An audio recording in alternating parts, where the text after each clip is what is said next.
नमस्कार मित्रों, हिरण्यहस्त हिंदी के इस चैनल में इस वीडियो में आपका स्वागत है।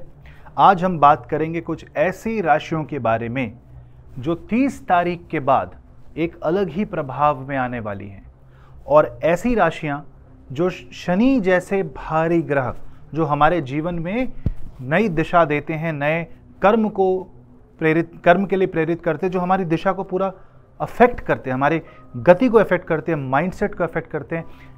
ऐसे 5 राशियां होंगी जिस पे शनि का प्रभाव 30 मार्च से बहुत अधिक पड़ने वाला है, और ऐसी 5 राशियां वो हैं जिन पे थोड़ा सा इसका प्रभाव अब कम रहेगा। इसके बारे में बात करेंगे कि किन राशियों पे इसका प्रभाव सर्वाधिक पड़ेगा, किन राशियों में कम पड़ेगा। क्योंकि आप जानते हैं कि शनिदेव कर्म फलदाता हैं, वो कर्म कराना चाहते हैं। जब शनि के द्वारा कोई कर्म घटित होता है तो वो बहुत लंबे समय के लिए, लंबे आयाम के लिए होता है, लंबे कह सकते हैं कि लॉन्ग टर्म अप्रोच फॉलो करते हैं। शनिदेव हमारे कर्मों का फल भी हमें प्रदान करते हैं। तो जब इसी तरह का समय आता है ना, तभी फल हमें मिलने लगते हैं। यानी कि यहाँ पे अगर आपकी कुछ ऐसी राशियां हैं जिस पे शनि का डायरेक्ट प्रभाव पड़ रहा है, तो अवश्य ही आपके ऊपर एक कार्मिक बंधन सा लग जाएगा। कुछ लोगों के जीवन में ये पॉजिटिव है क्योंकि उनकी गति को एक दिशा मिलेगी।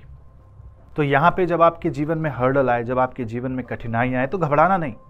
यहाँ पे शनिदेव को पूजना आवश्यक है, उनके मंत्रों का जाप आवश्यक है। ये समझना आवश्यक है कि शनिदेव कोई कार्य अगर कर रहे हैं तो क्यों कर रहे हैं, उसके पीछे उनका लक्ष्य क्या है, उसका उद्देश्य क्या है। इसी को आज इस वीडियो में चर्चा करेंगे। अंत तक आप जुड़े रहें। अंत में आपको कुछ रेमेडीज भी बताऊंगा कि अगर आपकी वो राशियां हैं जो इससे प्रभावित हैं तो क्या करना चाहिए। सरल उपाय हैं, सिंपल भाषा में करें तो लाभ मिल सकता है। साथ ही साथ आप अगर शनि की शांति कराना चाहते हैं या शनि के यंत्रों को पाना चाहते हैं तो आप नीचे दिए गए नंबर पर संपर्क कर सकते हैं। और साथ ही साथ अगर आप मुझसे कंसल्टेशन लेना चाहें तो आप मुझे ईमेल कर सकते हैं या मुझे नीचे दिए गए नंबर पे कॉल कर सकते हैं।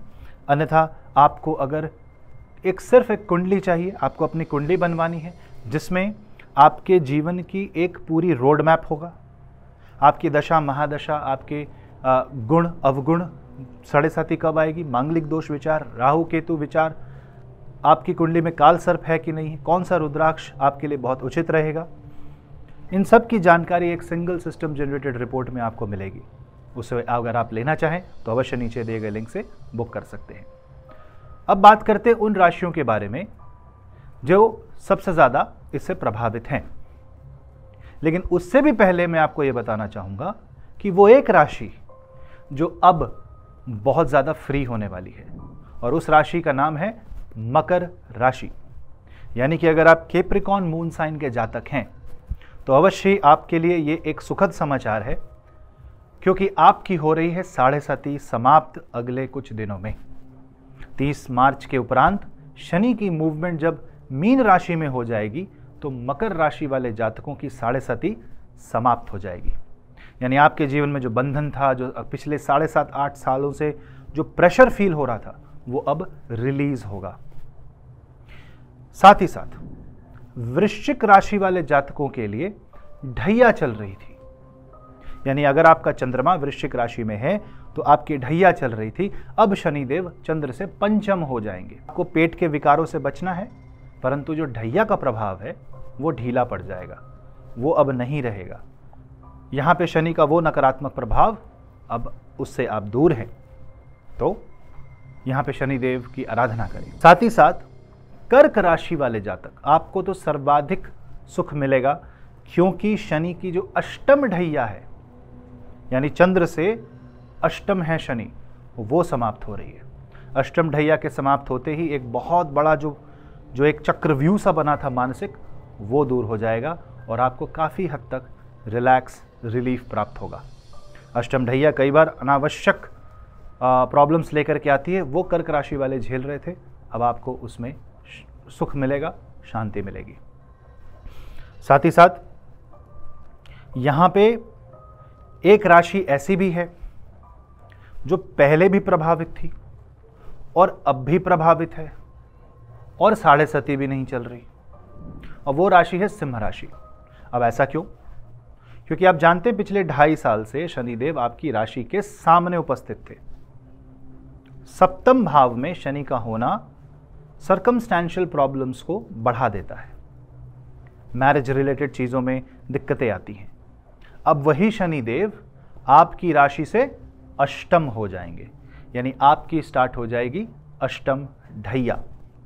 चूंकि आपकी अष्टम ढैया लगेगी और ये चंद्र से देखें, लगन से ना देखें, तो यहाँ पे आपको ध्यान देना है कि आप अपने जीवन में अचानक से कोई बदलाव न लाएं, अचानक से कोई बड़े बड़े चेंजेस न लाएं, आराम से चलें, एक एक स्टेप करके आगे बढ़ें। उतार चढ़ाव आते रहते हैं, उसे समझ करके आगे डील करने की चेष्टा करें। कुंभ राशि वाले जातकों के साढ़े साथी का तीसरा चरण स्टार्ट हो जाएगा, जो अंतिम चरण जिसको कहते हैं, और वहाँ पे आपको रिलैक्स फील होगा, परंतु थोड़ा सा आपको समय लगेगा इसे एडजस्ट होने में। बट जो माइंड पे प्रेशर था कम होने लगेगा। थोड़ा सा आपको आपके रिसोर्सेस के हिसाब से जो समस्या आ रही है, जो भी अभी आपके पास उपयुक्त साधन हैं, उससे ही डील करें तो बेटर है। अपनी एस्पिरेशंस को कंट्रोल में रखें। मीन राशि अगर है तो आपके राशि के ऊपर शनिदेव आ रहे हैं, यानी आपको अब इसका प्रभाव सर्वाधिक फील होगा, क्योंकि राशि के ऊपर शनिदेव हैं, मतलब आपके राशि पे शनि की पकड़ बहुत ज़्यादा है। और इसका मतलब है जो इनॉर्मस फ्री मूवमेंट हो रही थी वो ना हो कि आपको ये सोचने पे विवश करेगा। आपके लिए योग प्राणायाम सर्वाधिक इम्पॉर्टेंट है। अगर आप 29th, 30th और 31st की वर्कशॉप अटेंड करें तो उससे आपको काफ़ी एक इनपुट मिलेगा। हमारी एक प्राणायाम, योग और मेडिटेशन की एक वर्कशॉप, 3 डे वर्कशॉप उपलब्ध है, नीचे दिए गए लिंक से आप बुक कर सकते हैं। अब बात करते हैं मेष राशि की। मेष राशि वाले जातकों की साढ़े साती प्रारंभ होती है, यानी अब आपके लिए अगले 7.5 साल तक शनि की साढ़े साती का प्रभाव पूर्णतः आपके सामने रहेगा। अब इसके लिए आपको क्या करना है? इसके लिए आपको शनि मंत्रों का जाप करना है, शनिदेव का हवन करवा सकते हैं, गरीबों को दान करें, शनिवार को हनुमान मंदिर जाएं और हनुमान चालीसा का पाठन करें, मंगल और शनिवार को नॉनवेज न खाएं, हो सके तो पूरा त्याग दें, सात्विक जीवन जिएं और एक्टिव लाइफस्टाइल रखें। इसमें योग बहुत ज़्यादा हेल्प करेगा। साथ में आपकी कन्या राशि अगर है तो अब सामने शनि आ रहे हैं, तो सर्कमस्टेंशियल प्रॉब्लम्स बढ़ सकती है। ऐसे में पेशेंस, धैर्य के साथ जीवन जीना उचित रहेगा।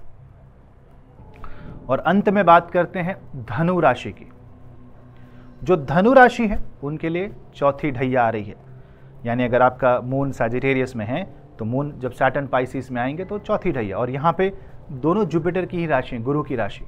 तो अगले वर्ष जब बृहस्पति देव उच्चस्थ अवस्था में प्राप्त होंगे, यानी जब गुरु कर्क राशि में जाएंगे, तब वहाँ से उठना शुरू होगा, पर तब तक संयम, धैर्य रखना आवश्यक है। हो सकता है चीज़ें धीरे चलें, हो सकता है उतना पर्याप्त आपको आउटकम लाइफ से न मिले जितना आपको मिलना चाहिए, समय दें थोड़ा।